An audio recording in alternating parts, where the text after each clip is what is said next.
Bagaimana kalau karya-karya yang dilakukan oleh para kudus tidak kita hormati dan kita tidak merawatnya, tidak menyimpannya? Bagaimana kelanjutan dan kelangsungan sejarah keimanan Katolik ataupun kekristenan? Tolong Pak Muriwali, menjadilah seorang gembala yang baik, dan kalau Anda menyimpang, lekaslah bertobat. Himbauan saya itu aja. Terima kasih. Berkat dalam. Berkah dalam Pak Suto. Wah, Paman Padua sudah menyambangi kita, maka saya tidak saya merasa senang. Jadi kita mungkin ya beberapa putaran ke depan kita akan membahasnya kembali. Oke, Paman. Silakan Paman Padua langsung berbicarakah atau menunggu dulu? Silakan. Oh ya, selamat siang. Selamat siang, Paman. Berkat dalam, Paman. Selamat siang. Paman Suto, Paman Lucifer. Tadi malam tidak muncul ya. Kami agak panjang dari malam. Benar-benar.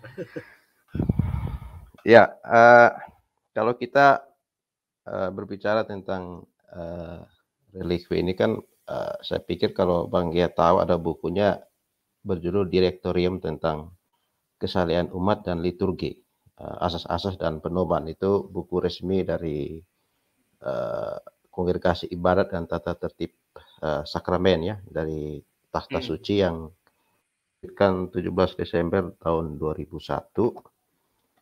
Lalu sudah diterjemahkan oleh Komisi Liturgi KWI, diterbitkan oleh Obor, itu mungkin bisa dicari bukunya.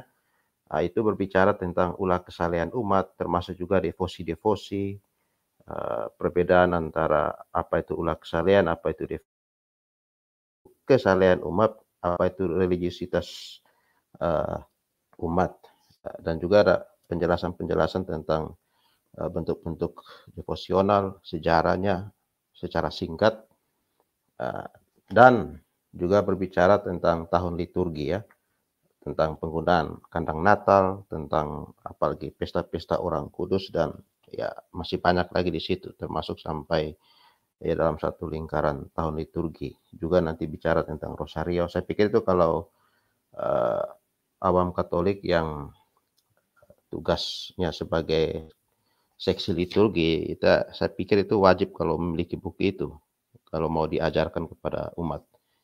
Ya, walaupun memang ini tidak dipelajari secara khusus di fakultas-fakultas teologi, tetapi mungkin ini menjadi asas pedoman untuk kita kalau mengajarkan apa yang diajarkan oleh gereja.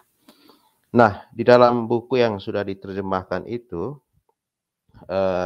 di situ ada berbicara sedikit, meski tidak banyak, tentang religi orang kudus di halaman 201. Ya, ini saya sebenarnya mau tampilkan ada satu bahan yang saya pikir sedikit lebih lengkap.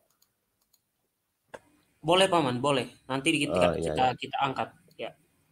Tapi nanti sebelumnya saya baca dulu yang ini ya.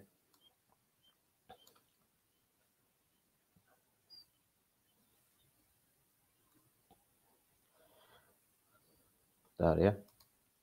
Saya coba share screen dulu. Ya, Paman. Mungkin kita cukup pakai waktu setengah jam untuk ini supaya bisa. Gak apa-apa, Paman. Gak apa-apa. Windows. Ya. Ini tulisan sudah lama ini.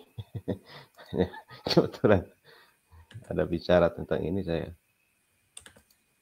sudah diangkat. Ya, sudah Paman. Ya. Bisa dibaca ya? Iya, saya baca ya. Tidak. Nanti saya membaca biar karena agak panjang. Nanti supaya saya persingkat. Oke, siap Paman. Ya. Sekarang sudah jelas, sudah sangat besar. Mungkin agak dikecilin lagi. Dikecilin lagi, digeser ininya Paman. Oh ya. Begini pas ya. Oke, sudah.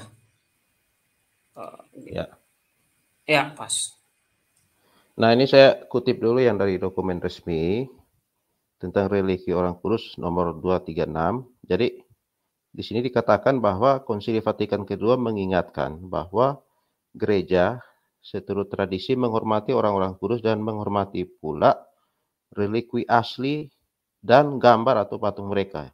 Yang dimaksud dengan relikwi orang kudus dalam tanda petik pertama-tama adalah tubuh atau bagian tertentu dari tubuh orang kudus yang bersangkutan yang adalah anggota unggul tubuh mistik Kristus dan Kenisa Roh Kudus.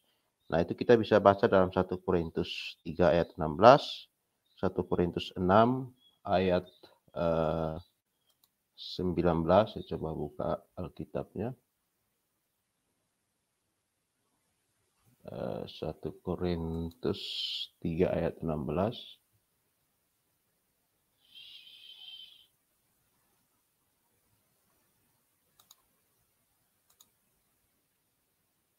Nah, di situ dikatakan, tidak tahukah kamu bahwa kamu adalah bait Allah dan bahwa roh Allah diam di dalam kamu.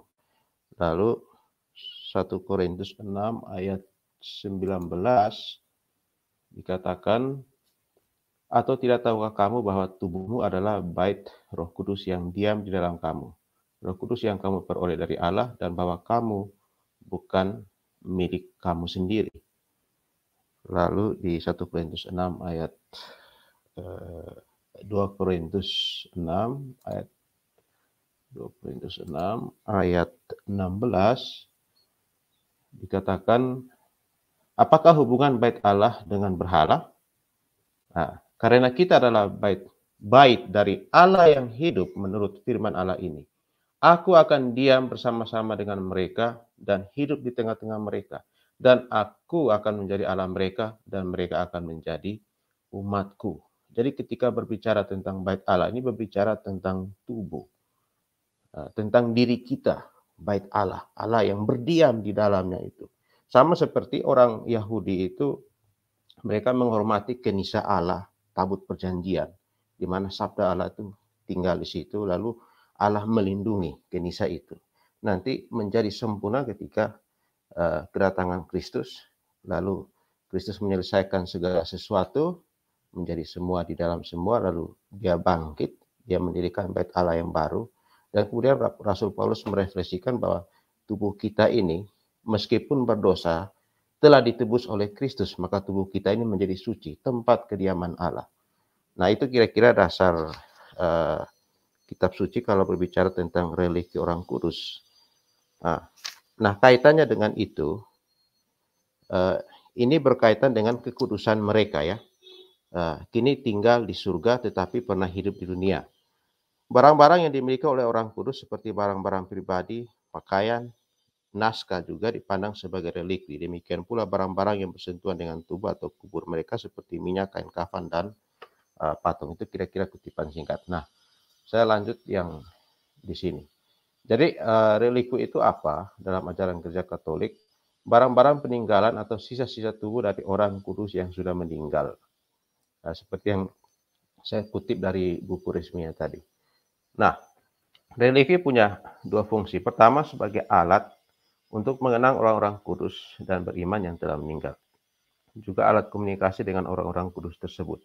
Diyakini bahwa barang-barang yang mereka tinggalkan melekat juga berbagai karunia yang mereka miliki sewaktu masih hidup. Kita ingat ya, dalam perjanjian lama itu, berkat Tuhan itu tidak pernah bisa ditarik kembali. Seperti waktu Ishak memberkati Yakub, dia pikir itu ini siapa? Saudara kembarnya Yakub itu, Esau itu. Lalu Esau datang bilang ke bapaknya, kau salah berkata, seharusnya saya. Lalu bapaknya bilang, ya saya tidak bisa tarik kembali lagi. Dan betul, memang berkat itu Tuhan, dan Tuhan nyatakan apa yang dikatakan oleh Ishak, Tuhan tidak menarik lagi berkat itu. Dan berkat untuk Yakub dan keturunan-keturunannya. Nah, kalau kita percaya bahwa orang-orang kudus yang ditebus dan kesucian mereka tidak diragukan, apakah dengan kematian badani mereka, Tuhan menarik kesucian mereka dari tubuh yang ditanggalkan itu? Kalau kita merujuk pada perjanjian lama. Nah, sehingga nanti lanjut. Nah, keyakinan atau kepercayaan seperti ini diambil dari kisah-kisah dalam Alkitab. Misalnya tentang jubah Elia, 2 Raja Raja bab 2 ayat 4, tulang-tulang Elisa, saya pikir tadi mungkin sudah dibahas ya, dan juga sapu tangan milik Paulus di Kisah Rasul 19 ayat 12. Kisah Rasul 19 ayat 12. Bahkan misalnya begini di Kisah Rasul 19 ayat 11, oleh Paulus Allah mengadakan mujizat-mujizat yang luar biasa. Bahkan orang membawa sapu tangan atau kain yang pernah dipakai oleh Paulus dan meletakkannya, atau orang-orang sakit, maka lenyaplah penyakit mereka dan keluarlah roh-roh jahat. Kita ingat waktu Yesus menyembuhkan wanita yang sakit pendarahan itu, hanya karena dia percaya, dia hanya sentuh jubah Yesus, sembuh. Jadi kadangkala sesuatu yang bersentuhan dengan tubuh itu nanti yang relikwi yang kelas kedua itu ya. Kalau yang tubuh langsung itu yang kelas pertama. Sembuh. Karena mereka percaya. Sapu tangan Paulus saja kok dipercaya seperti bayangan. Ya walaupun ya sudahlah. Karena mereka percaya bayangan Rasul Petrus kalau saya tidak salah itu. Ketika mereka jalan lewat bayangannya menyentuh itu sembuh. Bayangkan sampai bayangan pun. Bayangkan betapa berkuasanya Tuhan itu ya. Lalu selanjutnya, tubuh orang-orang yang menjadi martir pun ikut dihormati. Contohnya religi Polikarpus yang dianggap jauh lebih berharga dibanding batu permata dan emas berlian. Kita harus ingat bahwa ketika orang Israel keluar dari Mesir, mereka membawa tulang belulang Musa ya.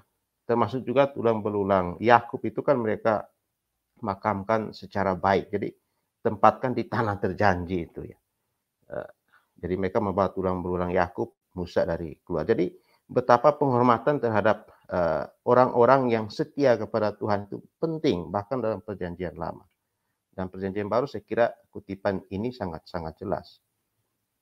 Lalu abad keempat dimulailah semacam pemujaan atau penghormatan ya, pemujaan terhadap religi. Namun baru dimulai dalam lingkungan gereja sekitar abad ke-7. Lalu Konsili Nisia tahun 787 menyelesaikan persoalan ikonoklastik ya. Ikonoklastik ini. Jadi ikonoklastik ini kan berkaitan dengan penolakan terhadap gambar-gambar ya, bukan patung tapi gambar. Kalau ikon itu berkaitan dengan gambar. Lalu beberapa tokoh yang menentang itu adalah Yohanes Hus, John Wycliffe, Johannes Calvin. Jadi kalau pendeta yang menolak itu ya pasti dia golongan dari tiga ini.